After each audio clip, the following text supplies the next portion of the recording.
slowing. U.S. consumers are cautious and employment gains have slowed. U.S. inflation has picked up in recent months as businesses appear to be passing on some tariff costs to consumer prices. In China, GDP growth was resilient in the first half of the year, but appears to be softening as investment weakens. The Canadian economy is being affected by both U.S. tariffs and the unpredictability of U.S. trade policy. GDP declined 1.6% in the second quarter, largely as expected. Exports to the United States fell sharply, both as payback from the pull forward of activity in the first quarter and because tariffs are dampening U.S. demand. Tariffs are having a profound effect on several key sectors, including auto, steel, and aluminum industries. Chinese tariffs on canola, pork, and seafood, new U.S. tariffs on copper, and higher U.S. tariffs on softwood lumber will spread the direct impacts further. Uncertainty is also weighing on the economy. Business investment contracted in the second quarter. Many businesses have told us they have paused investment plans given elevated uncertainty about U.S. trade policy. Businesses are also concerned that demand in Canada will weaken as the economic fallout broadens. There are some signs of resilience. Consumption was stronger than expected in the second quarter, and housing activity increased. But in the months ahead, low population growth and weakness in the labor market will likely weigh on household spending. Employment has declined in the past 2 months, increasing the unemployment rate to 7.1%. In addition to significant job losses in sectors that rely on U.S. trade, employment growth in other parts of the economy has slowed as businesses have scaled back their hiring plans. Wage growth has continued to ease. Turning to inflation, CPI inflation was 1.9% in August, the same as at the time of the July monetary policy report. Excluding taxes, inflation was 2.4%. The preferred measures of core inflation have been around 3% in recent months, but on a monthly basis, the upward momentum seen earlier in the year has dissipated. A broader range of indicators, including alternative measures of core inflation and the distribution of price changes across CPI components, continue to suggest underlying inflation is running about 2.5%. The federal government's recent decision to remove most retaliatory tariffs on imported goods from the United States will mean less upward pressure on the prices of these goods going forward. Still, the disruptive effects of shifts in trade will add costs even as they weigh on economic activity. It is difficult to predict the extent of cost increases, where they're going to show up, and how they will get passed on to consumer prices. With some stability in U.S. tariffs in recent weeks, near-term uncertainty may have come down a little. But the focus is shifting to the upcoming review of the Canada-United States-Mexico agreement. And new U.S. threats to use tariffs as an instrument of geopolitical pressure are also contributing to global uncertainty. Lors de cette décision, le consensus était clair. At the time of this decision, there was clear consensus to lower our policy rate for the first time since March. We will continue to assess the impacts of tariffs and uncertainty on economic activity and on inflation. We are focused on ensuring that Canadians continue to have confidence in price stability throughout this period of global upheaval. We will support economic growth while ensuring that inflation remains well controlled. At this rate decision, there was a clear consensus to lower the policy rate for the first time since March. We will continue to assess the impacts of tariffs and uncertainty on economic activity and inflation. We're paying particularly close attention to a few things: how exports evolve given the impact of U.S. tariffs and changing trade relationships, how this spills over into business investment, employment, and household spending, how the cost effects of trade disruptions and reconfigured supply chains are passed on to consumer prices, and how inflation expectations evolve. We are focused on ensuring that Canadians continue to have confidence in price stability through this period of global upheaval. We will support economic growth while ensuring inflation remains well controlled. And with that, the Senior Deputy Governor and I would be very pleased to take your questions. Okay, thank you, Governor. We will go to questions now. We'll start with the reporters who are here in Ottawa at the bank, and then we'll go to those who have joined us remotely. As usual, I'm going to ask people to please limit yourself to one question, and that way we can get to every media outlet and everyone will have a chance to participate. If I forget to do so, please state your name and affiliation. For those in the room, please press the button on the microphone in front of you to activate it. That way everyone will be able to hear the question, and then press it again to turn it off once you are done. Avant de poser vos questions, veuillez-vous s'identifier. Of course, please identify yourself before asking your question, and as always, feel free to ask your question in the official language of your choice. Here in the room, and I'm going to call first on Paul Vieira of the Wall Street Journal. Good morning. Was there a lack of conviction among senior Bank of Canada policymakers that the easing in inflationary pressure is sustainable? And is that why your guidance today is rather cagey? You're reading a lot into that, Paul. Look, there was a clear consensus to cut our policy rate by 25 basis points. As we have for the last couple of meetings, we consider two alternatives: hold the policy rate where we are, or cut the policy rate. I think, what tipped the balance really in favor of a cut this time was there was a clear sense that the balance of risks has shifted, and I outlined the main reasons for that. Labor market has softened further. On inflation, the inflation picture hasn't really changed a great deal since where we were last January. Total CPI inflation came out yesterday, 1.9%, where it was in the data we had at July.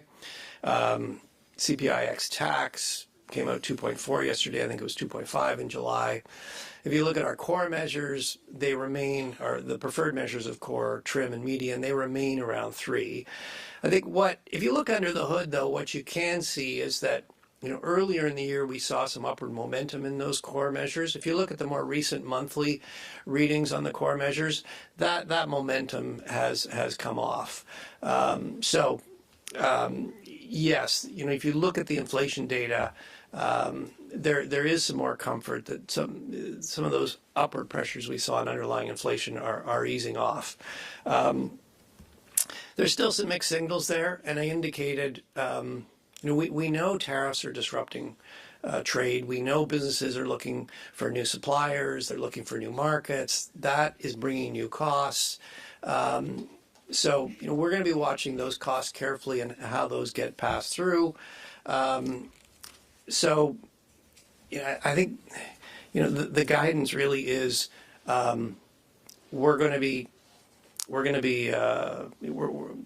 we're not as forward-looking. We're not being as forward-looking as normal, and we're paying close attention to the risks and uncertainties.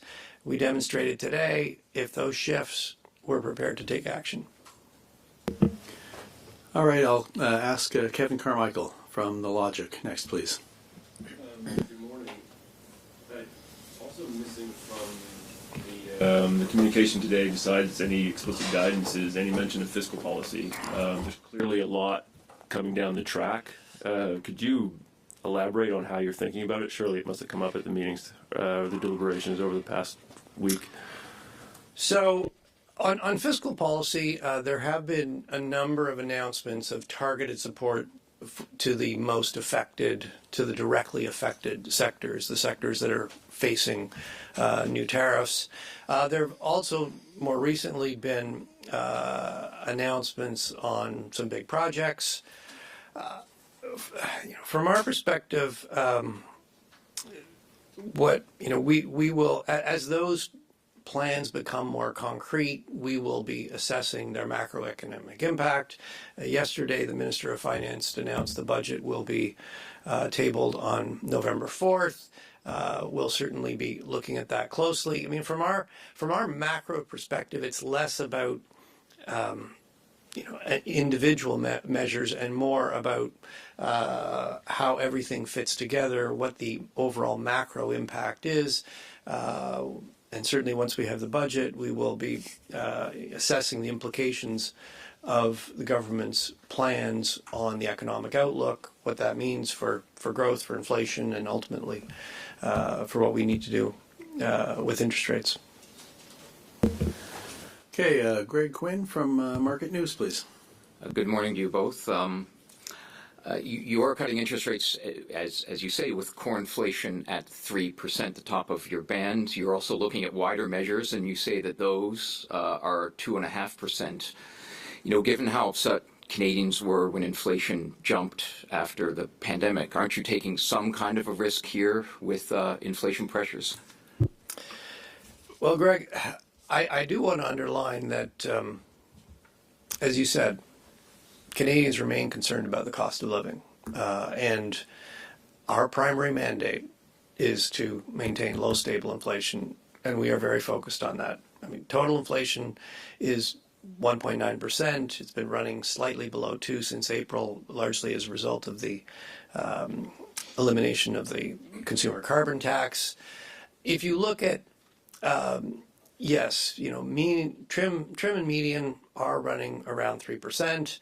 As I indicated in response to Paul's question, if you look at the more recent monthly readings, they're running around, you know, if you look at like the 3-month moving average, it's about 2.5%.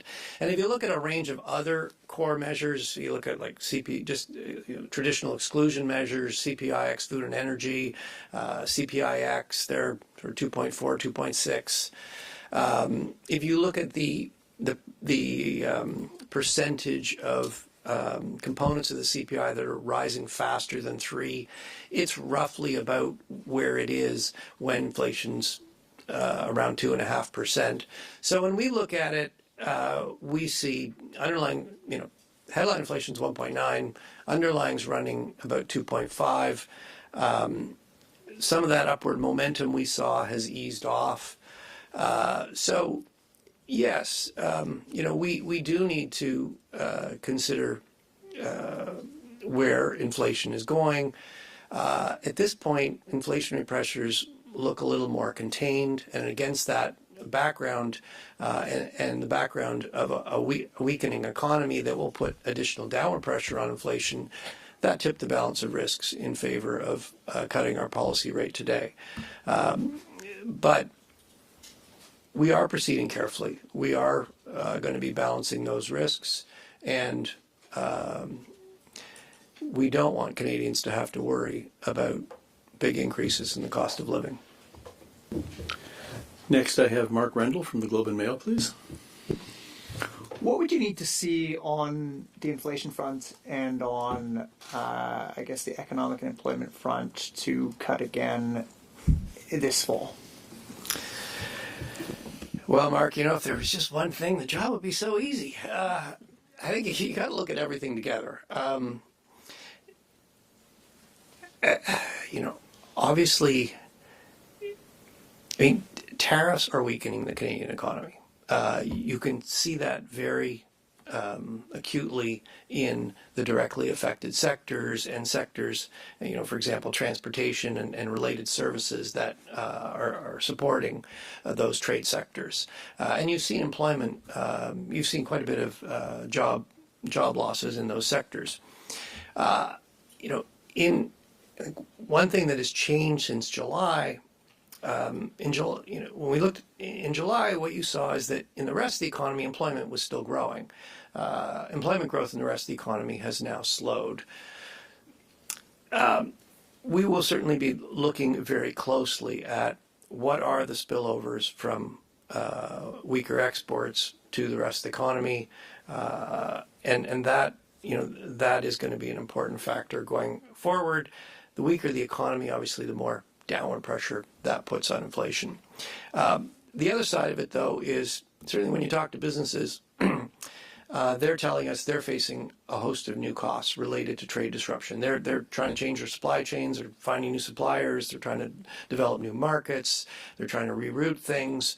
That all entails cost, and you know, when you step back, the reality is tariffs or increasing trade friction with our biggest trading partner, that has efficiency costs. Monetary policy can't undo that. It can't reverse that. What we can do is help the economy adjust while maintaining well-controlled inflation. That's what we're focused on. To get more specifically to your question, it's going to be about balancing those risks. We've demonstrated today if the risks tilt, if the risks shift, we're prepared to take action. And if the risks tilt further, we're prepared to take more action. But we're going to take it one meeting at a time. We are taking a shorter horizon. We're being a little less forward-looking than usual. And we'll make that risk assessment in October when we get there. Okay, Promit Mukherjee from Thomson Reuters, please. Good morning, Governor. Governor, the federal budget, as you also said, will be just after a week of your October's rate decision. Would you rather just wait in October and take a decision in December whether to cut or not, considering that we'll only after the budget will be clear how much of fiscal stimulus is coming, how much of cost-cutting measures are coming? Well, if fiscal, if the budget was the only thing happening in the world, that might make sense. But I expect there's going to be, we're going to get a lot of new information between now and then. And I've highlighted a number of things we're looking at. We're particularly focused on what's going to happen to exports. I mean, we saw a very sharp drop in exports in the second quarter. Part of that was just undoing the pull forward that we saw in the first quarter. Part of that is less U.S. demand for our exports because there's tariffs. The other thing we've seen on the export side is we've seen some increase in our exports to other markets.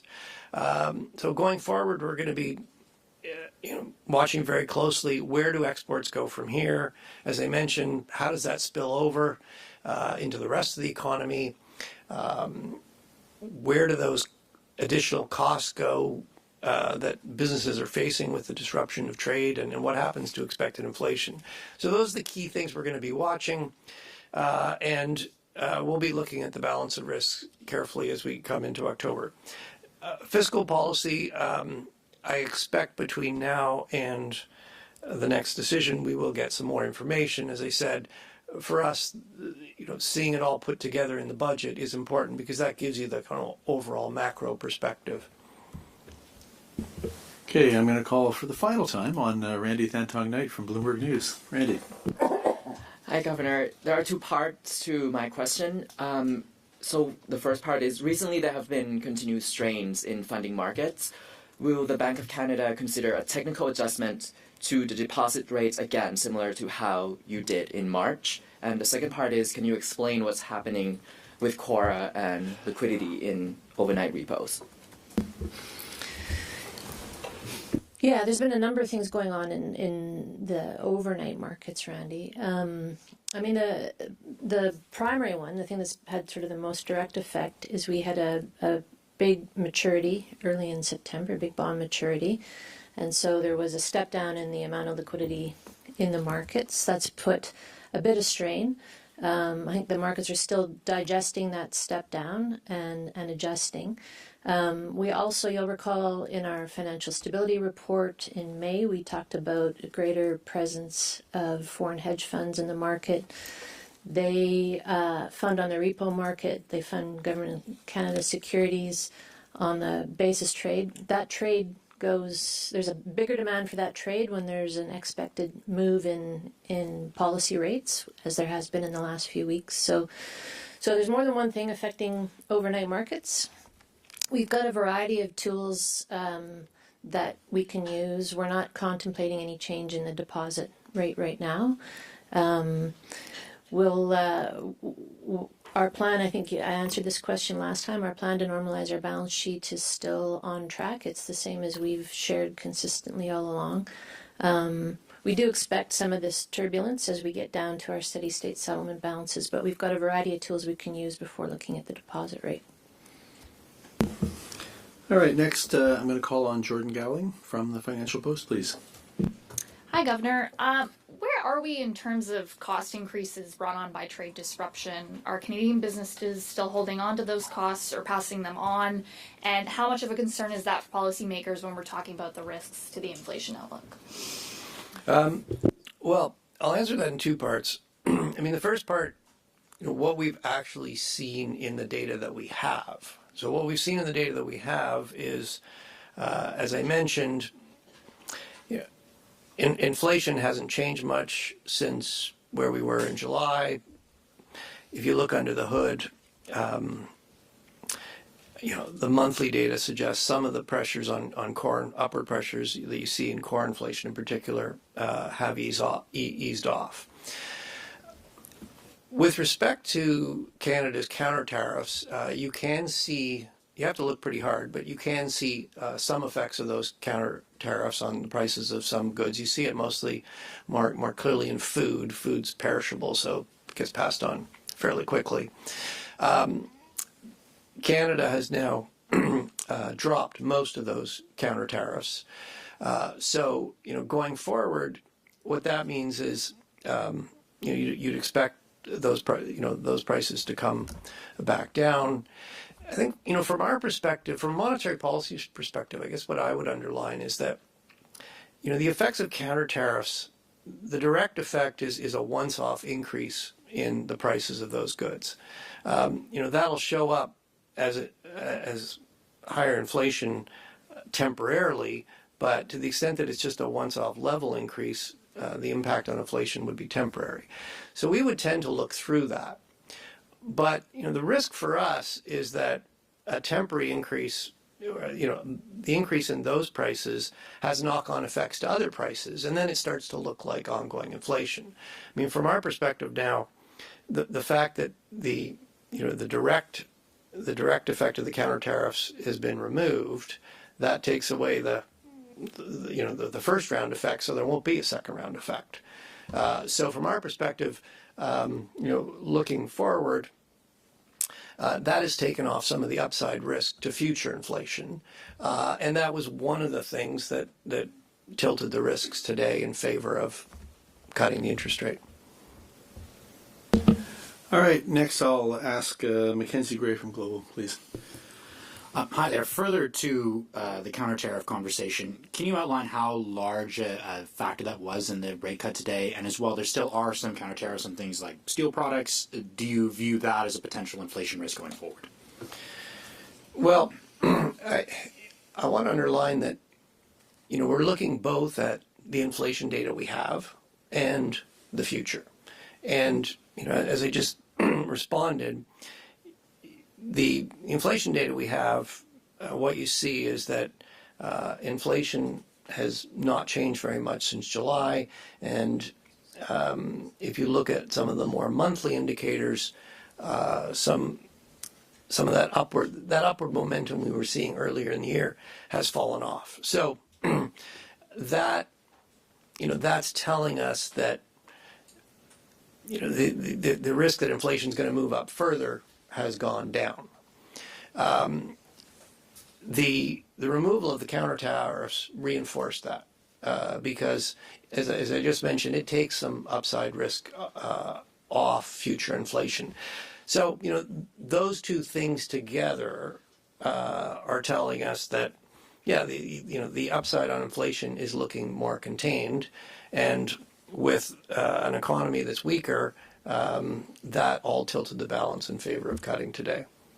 So I think you gotta look at how these things sort of fit together and reinforce each other. It's not one thing; it's a combination of things. Okay, I've got two or three more here in the room before we go to the phones. Mike Lockacher, CTV. Governor, thank you very much for taking our questions. In a post on X, Ontario Premier Doug Ford responded to your decision today by saying, "Good, now keep going." I wanted to get your reaction not only to that, but also to ask you about how live the discussion was by Governing Council for an even deeper cut than you did today. Well, look, on the first point, we take our decisions independently of the political process. They are evidence-based decisions that will continue. End of story. On the second point, We did discuss two options, but as I indicated, there was a clear consensus across the Governing Council that the balance of risks had tilted in favor of reducing the policy interest rate, and I think I've outlined the reasons why we got there. Okay, Colin Daiichi Mishima from Nikkei, please. Hi, good morning, governors. Looking ahead, if the Canadian economy fails to recover even as rate cuts continue, is there a possibility that the Bank of Canada might implement quantitative easing? Would Trump tariffs qualify as the kind of exceptional circumstances that would justify QE? Well, look, we're a long way from even contemplating that. We've got considerable room with our policy rate. I think what I would emphasize is if you go back to where we were in July, we published 3 scenarios for the Canadian economy. In one based on current tariffs, another one with an escalation of tariffs, and another with a de-escalation. If you take the current tariff scenario, which is roughly the tariff scenario we're still in, we're not expecting a recession. Growth was clearly negative in the second quarter. We are expecting growth, somewhere around 1% in the second half of the year. So that is slow growth. It's not going to feel good. It is growth, but it's slow growth because the Canadian economy is adjusting to a different relationship with its biggest trading partner.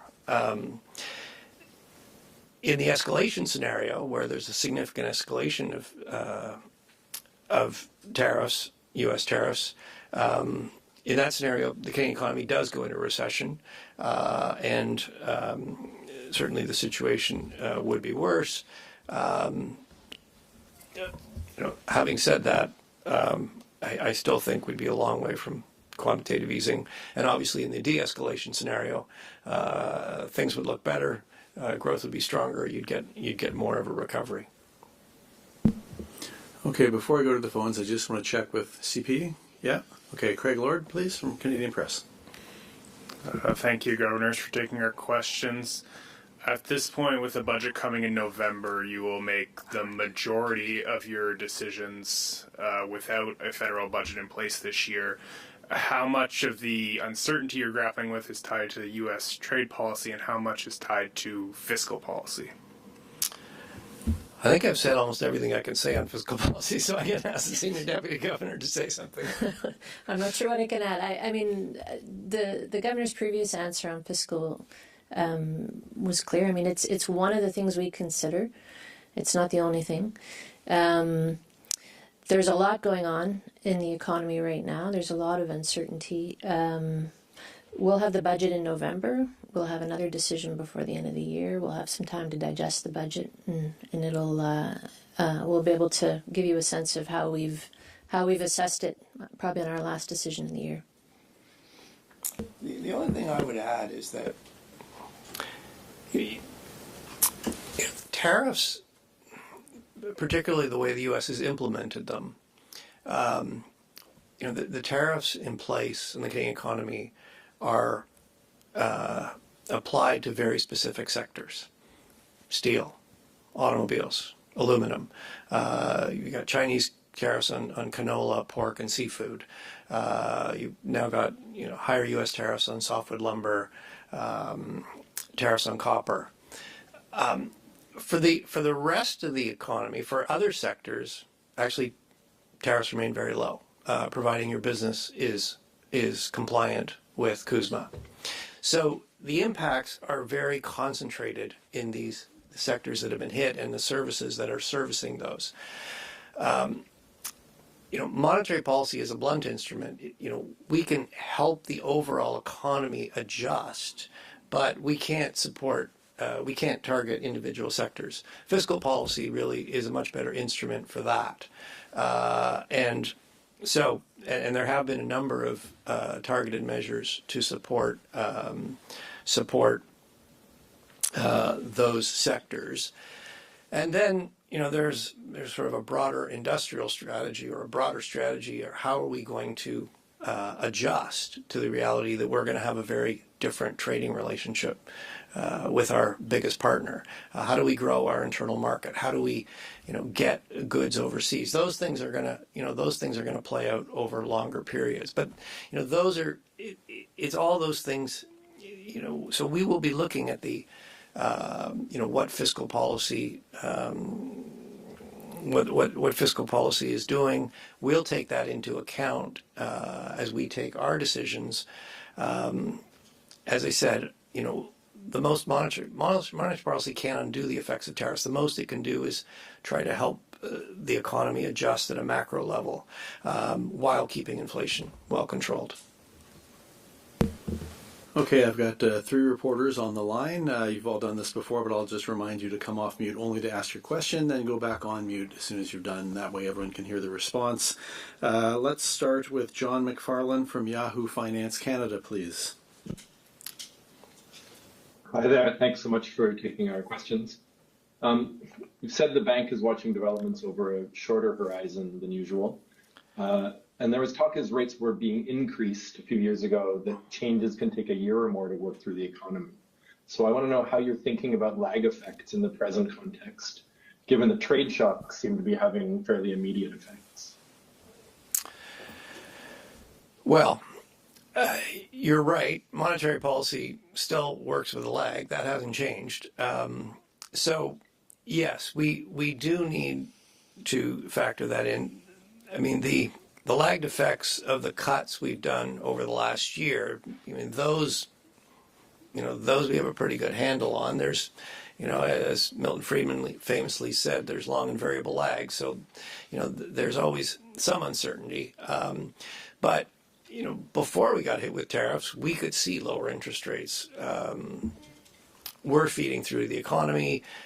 Growth was picking up. The unemployment rate was ticking down.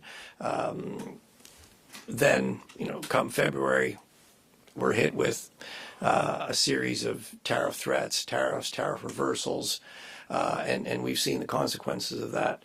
I will stress that, yes, we have shortened our horizon. That makes sense in a situation of greater unpredictability. That doesn't mean we're not looking forward at all. We, as I highlighted in another question, we're using scenarios as a way to map out the implications of different tariff policies in the U.S. What would the implications be for the Canadian economy? So we're using the scenarios to map out what different futures could look like. And those have been very helpful in our decision making because we're trying to take decisions that would be robust to more than one outcome. Looking forward, we have seen more stability in U.S. tariffs since July. And in that sense, at least, some of the near-term kind of general tariff uncertainty has declined. As I mentioned, outside of the affected sectors, tariffs remain low. If that stability remains, I expect we will be able to get back to a base case projection in October. We'll see. Certainly something could happen to throw us off that plan, but let's hope this stability continues and there's enough predictability that we can revert back to a baseline forecast. Okay, next I've got Rob McClister from Mortgage Logic News, please. Good morning. History has shown that inflation can significantly exceed the 2% target for a while, despite slowing growth. Are there any foreseeable current or upcoming factors that could potentially boost the risk of at least modest stagflation? And if so, what are they and how much of a threat are they? Well, as the governor just outlined, I think we continue to think through a number of different scenarios. I mean, we've had a number of questions here today. We have seen a bit more stability in the tariff policy. That could change. We could see new tariffs come on. We could see changes in policy that aren't maybe even directly related to the Canada-US relationship, but are broader. That could translate into some renewed inflation pressure. We talked about the indirect effects. I mean, even in an environment where we're not seeing direct effects of tariffs on prices, we are hearing consistently from businesses that they're putting a lot of effort into protecting themselves against an unpredictable trade policy environment. So they're rerouting supply chains, they're looking for new markets, all of those things. You can't see it as directly as a tariff price change, but they do result in general pressure on prices. We've talked about fiscal policy. We'll wait to see what that brings. So there's a number of risks out there, which is exactly why we're being cautious. We're shortening the horizon that we look over when we make our decisions, and making use of alternatives like scenarios and stuff to think through how these different outcomes could affect both inflation and growth. And our final question is from Anna Pereira of the Toronto Star. Hi, good morning. Can you hear me okay? Yes, go ahead. So, Governor, you mentioned in your opening remarks that low population growth will weigh on household spending. How else does the central bank see that impacting the current weakness in the economy? And are you worried at all that it could prolong the contraction already caused by the trade war?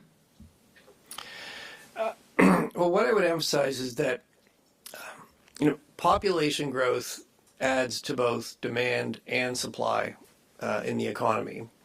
So, yes, lower population growth means there's less new consumers in the economy, so you're going to see less growth in consumer spending. It also means that there's less new workers in the economy, so there's less new people looking for jobs in the economy. Other things equal, that should mean the unemployment rate wouldn't go up as much as it otherwise would have. So, and basically over longer periods of time, these demand and supply effects are balanced out. We've been through some big swings in population growth in recent years, coming out of as the economy reopened in post-pandemic. There was a big surge in population growth in Canada, and what did that do? Well, yes, it added, the labor market was overheated. It added some workers. It also put more pressure on the housing market, boosted consumption. We're now seeing the other side of that. I think, from our perspective, the message is, historically, population growth has evolved pretty smoothly. And so we have sort of certain rules of thumb about, what potential growth can be, how many new workers you would expect to be added to the labor market every month. We need to adjust those rules of thumb to the reality that population growth is lower. So, the number of jobs that the labor market needs to create every month to keep up with new entrants is lower than it's been historically. The amount of extra growth you're going to get in consumption by adding new people to the economy is going to be lower than it's been historically. So we tend to report numbers aggregate, but it is useful in that setting to look at consumption both in total and in per capita terms. Obviously, for each individual person, it's more per capita that matters. For the whole economy, though, total also matters. So you need to look at both of them.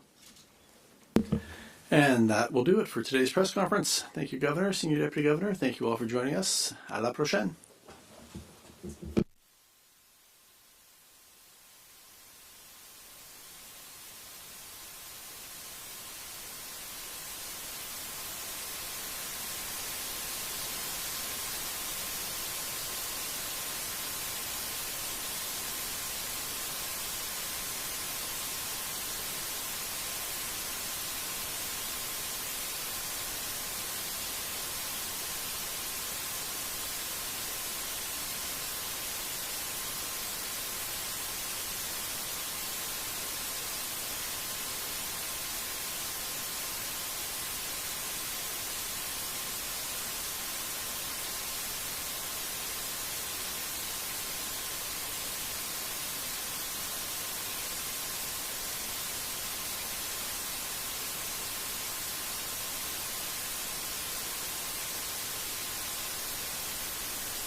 20 seconds to live.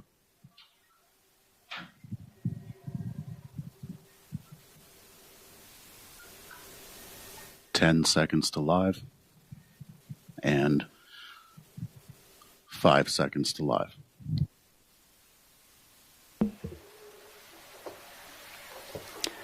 Good morning, everyone. Bonjour tout le monde. Welcome back to the Bank of Canada and this morning's press conference about today's interest rate announcement. Le gouverneur Macklem va prononcer sa déclaration préliminaire et ensuite on va tourner aux questions des médias. After his opening remarks, Governor Macklem and Senior Deputy Governor Carolyn Rogers will be happy to take your questions until about 11:15 or so. Alors, Monsieur le Gouverneur, la parole est à vous. Thank you, Paul, and good morning. I'm very pleased to be here with Senior Deputy Governor Carolyn Rogers to discuss today's monetary policy decision. Today, we lowered the policy interest rate by 25 basis points to 2.5%. Through the recent period of trade upheaval, Governing Council has been proceeding carefully, paying particular attention to the risks and uncertainties facing the Canadian economy. Three developments have shifted the balance of risks since our July decision. First, Canada's labour market has softened further. Second, although there are still some mixed signals, on balance, recent data suggest upward pressures on underlying inflation have diminished. And third, with the removal of most retaliatory tariffs by Canada, there is a facteur de 25 points de base pour le faire passer à 2,5%. Pendant la récente période de bouleversements commerciaux, le Conseil de direction a procédé avec prudence, en portant une attention particulière aux risques et aux incertitudes pour l'économie canadienne. Depuis la décision de juillet, trois choses ont changé l'équilibre des risques. Premièrement, le marché du travail canadien s'est encore assoupli. Deuxièmement,